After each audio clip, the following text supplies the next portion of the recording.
Because even though women are starting businesses at 3 times the rate of men, the average women-owned business does not make more than $50,000 a year. And it breaks my heart.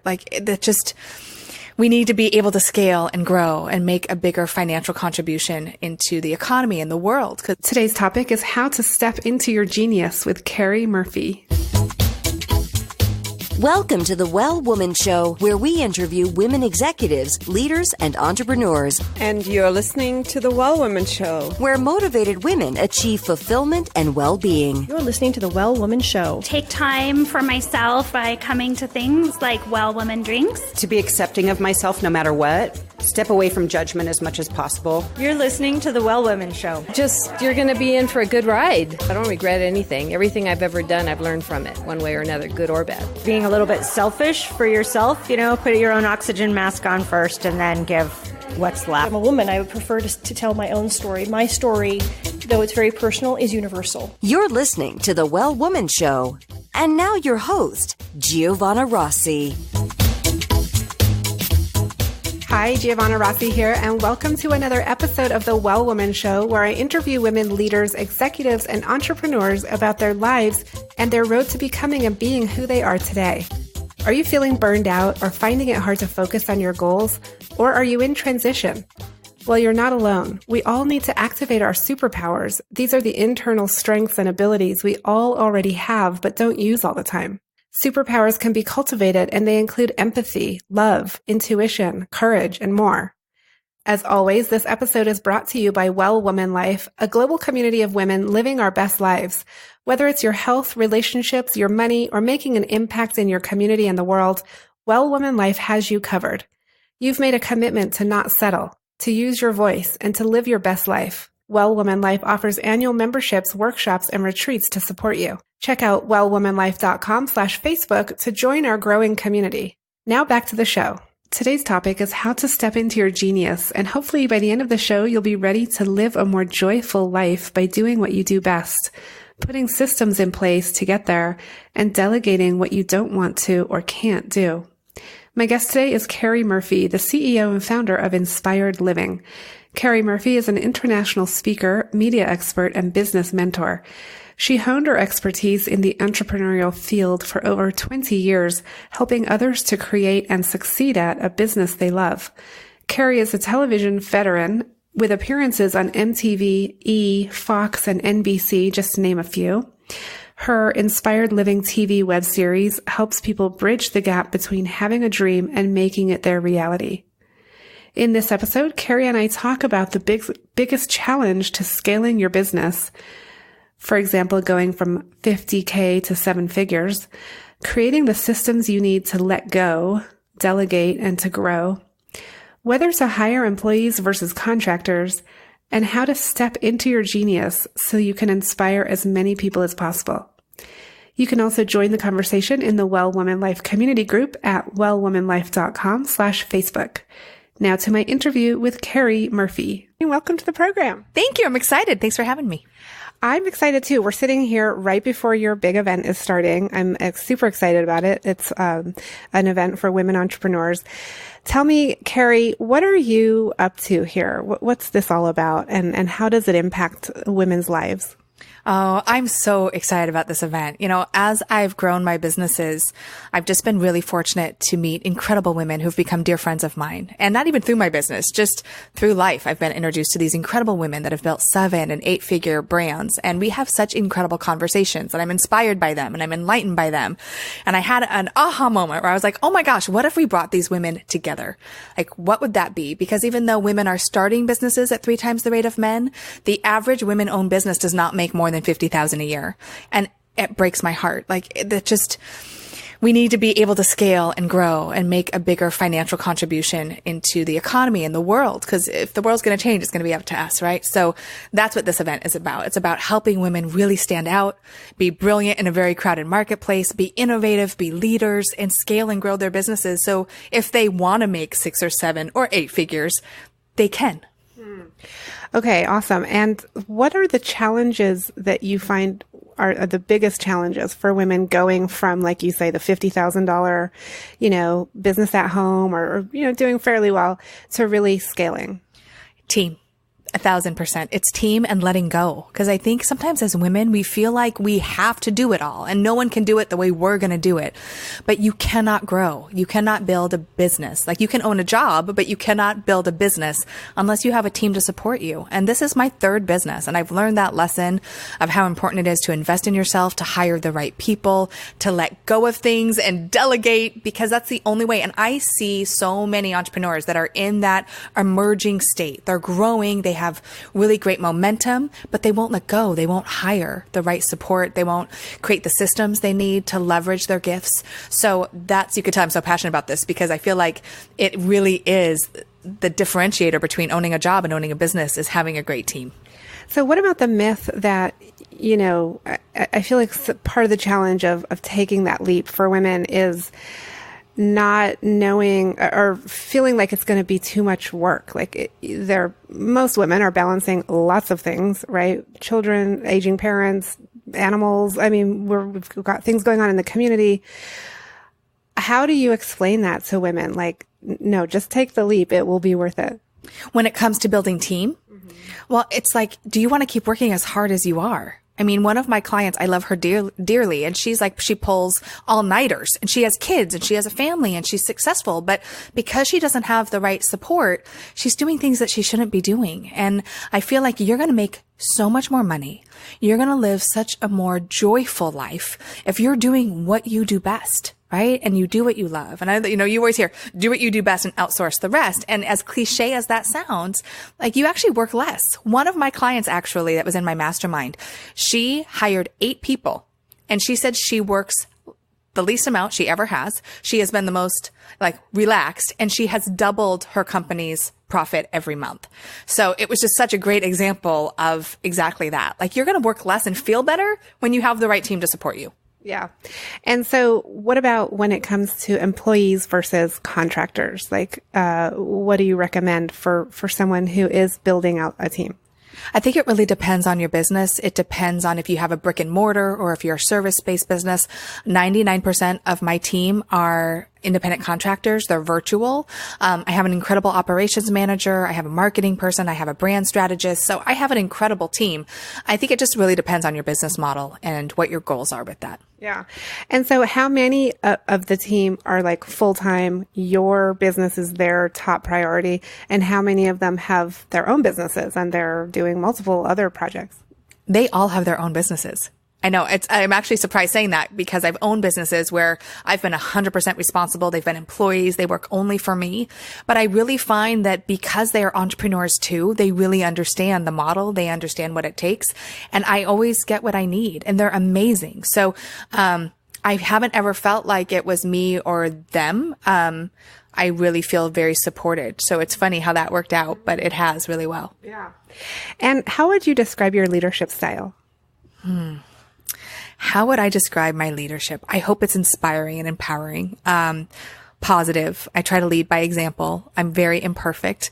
I need to let go of things too. I talk about it, right? And my operations manager will say, Keri, you shouldn't be responding to this. So it is training that muscle. But I really want people to feel like they have ownership in inspired living, that they are a part of it because they are. I wouldn't be where I am. This company wouldn't be where it is if it wasn't for them. So I hope that as a leader to them, I empower them to lead. And Keri, I know, in the introduction, we talked a little bit about your bio and your background, but what is this business that you have now? I know you've come from a lot of different things, and including TV and women's conferences and all kind of golfing and things. So what are you up to now? What is this? Well, Inspired Living is all about helping people become industry icons. It's about helping them really understand what makes them different, how they can lead, and why their passion really is what they're here to do on this earth, and helping them build that team that I talked about. I feel like what we've created here at Inspired Living is a team of dynamic leaders that are incredible at what they do, that help other people, especially women, become dynamic leaders, because that's really Inspired Living to me. And the company has evolved very much from when I started it. So I always say to people, don't worry so much about where you're going. Be very focused on where you're at right now and what is true to you right now. Because I started Inspired Living off of being a personal development trainer for a year and traveling the world. And people would ask me if I coached. And it was more like personal development, life coaching. And then I had an epiphany one day. I was watching a video of kind of a guru in our industry, and I felt it was very inauthentic. And I've been on camera for over 20 years, and I've been an entrepreneur for over 20 years. And I thought to myself, I can teach people that have a powerful message to be real and be authentic. And that is what catapulted the business. I tell people that get known for one thing. And even though I do a lot more than video coaching, and my ego really got in the way, because I'm like, oh my gosh, Keri, the on-camera coach. Like, that's not what I see myself to be. And that's not what inspired living is. But every year we double our income, we double our reach, because if people know me as the person that can help them be authentic using video and how to scale their business that way, then it opens the doors for them to understand the bigger piece that we can offer them. But when people don't know what you do, when you say I'm a life coach, I'm a business coach, I help women entrepreneurs, like, great, what does that mean? So that's what Inspired Living does now. It helps other people step into their genius to inspire as many people as possible, so then they too can go and do that. Okay, so I'm speaking with Keri Murphy. We're going into our segment called Superpowers for Success. But first, a quick word from our sponsor. Being a well woman includes being financially healthy. Our sponsors, Lorraine L. and Kate Stalter of Better Money Decisions, are on a mission to eliminate complexity and confusion from your financial life. They replace Wall Street jargon with straightforward talk you can understand, and they create investment and retirement plans customized for your needs and your future. Download a free copy of their latest book, Don't Let Your Money Kick the Bucket Before You Do, and learn how to avoid the biggest mistakes women make when planning for retirement. Go to bettermoneydecisions.com/wellwoman and download your free book today. I want to ask you, Keri, what does success in life mean for you?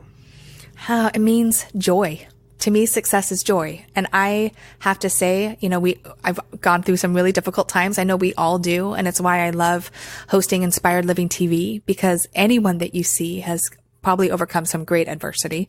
No one's born with the success gene, but we're all capable of brilliance. And so for me, success is happiness. Success is joy. And success is like life is all about what I choose to be, what I want to create, the life I want for my daughter and I. And so to me, it's not external. I've lost it all and I've had it all, and it's really inner for me. And do you have joy right now? So much. I have so much joy, and I'm so excited about this event, but I really am. I mean, for me, Inspired Living is a reflection of my life. And I always say, not every day is rainbows and lollipops. Like, I have my bad days. I'm human. But I have a lot of joy in my life. I feel very, very thankful. Rainbows and lollipops sound really good. Rainbows and lollipops. Yeah. And how old is your daughter? She'll be 2. Yeah, I can't believe it. Everyone told me how fast it would go. And, and until you have a child, you don't know what that means. You're like, okay, great, thanks. And I feel like literally I just had her, and she's going to be 2, and she's a little independent spirit, and she's funny, and she sings, and I just can't wait to see like who she decides to be in the world. It's a fun process to be a part of, and she brings me so much joy. I mean, we're laughing all the time. I know. I totally relate. I have a 5 and 8-year-old, and my son just turned 8, and it's like, how did that happen? It's just like in a blink of an eye. So Keri, when did you know inside yourself in that quiet place that you were really good at what you do? I mean, there's been many times throughout my life where I've felt God's hand in my talent. I mean, it's definitely everything that I do is God-given. So, I remember my senior year in high school, I had to give up and give a speech to my whole student body. And I remember being so nervous, like I was either going to throw up or pee my pants. But I got up and I started talking, and it was like, oh my gosh, this is so much fun. Like, they're laughing and I feel ease. Like, it was like, this is where I'm supposed to be. So that was one of the first, what I call like God winks in my life. This is something that you should do. And with the TV hosting, it became just practice and, determination and the wanting to get better. My first camera guy, I remember we were covering an event. He's like, will you please go have a glass of wine and come back? And I say that because no one starts off being great at anything, but I do feel like I have a gift to share a message. I have a gift to be authentic. I have a gift to inspire. And when I was a little girl, I was that person who would find the person that looked broken or sad, and I would go and befriend them and coach them. And, I've always been a coach, whether it was the cheerleading coach or president of a club so for me, inspired living is such a divine culmination, of everything that I've always been. And it's just a perfect synergy of all the things that I love to do. So I love your answer, because a lot of people answer that question with some sort of external validation of when they thought that they became good at what they do. And yours was definitely internal. So that was a great description. Keri, can you describe a personal habit that contributes to your well-being, a daily habit of yours that contributes to your well-being? I wish it was a daily habit, but I do find that when I am meditating on a regular basis, I pray every day, but it's very different when I'm taking that quiet time and really letting myself just breathe and be in flow. When I do that practice regularly, I feel everything just is calmer, right? And I show up differently. So I would like to say it's daily. I'm working on it. I work out every day. Even if it's not going to the gym, I'm walking with my daughter, I'm getting out, I'm moving. To me, that's important. I, have no desire to be, a skinny girl, but I want to be a fit, healthy mom, and a fit, healthy entrepreneur. So, and an example, of loving your body. And I know it's a work in progress for all of us. So, I would say those two things, if I can pray and meditate, and something that moves my body.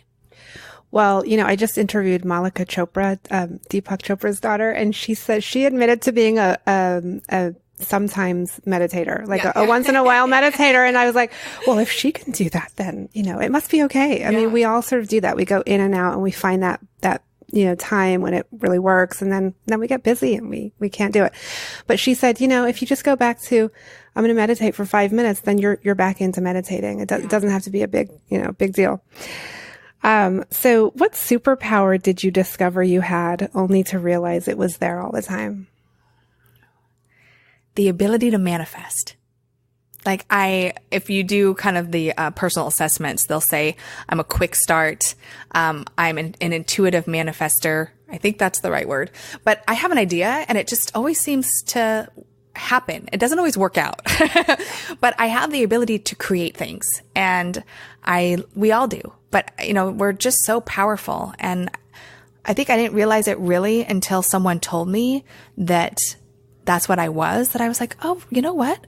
That's true. I do manifest things and I do create things, and I have an idea and it just seems to spring into form of some sort. So how important is that for an entrepreneur? I think it's incredibly important. I mean, I'm also a risk taker. I think growing up in entertainment, being told no so many times, and because I've also gone through a lot of hurt and adversity, for me, I don't worry about failure. I don't worry about things not working out. If they don't work out, I try to learn from it. I try to understand it and move on from that.